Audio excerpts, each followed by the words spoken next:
Cream cheese খুবই expensive একটা জিনিস, আর এটা যদি কিনতে যান তাহলে অবশ্যই অনেকটা দাম পড়ে। আর এটা যদি একদম পারফেক্টলি আপনি ঘরে বানাতে পারেন তাহলে কিন্তু দোকানের ক্রিম চিজের চেয়েও অনেক বেশি সুস্বাদু হয় এই ক্রিম চিজটা।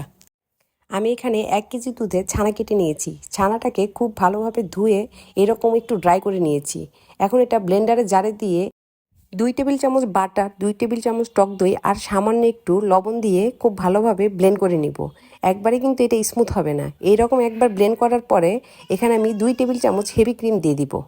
ক্রিম দেওয়ার পর আবার ভালোভাবে ব্লেন্ড করে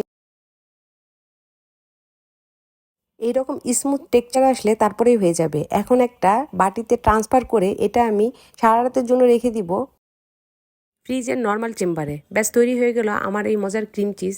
এটা খেতে এত সুস্বাদু।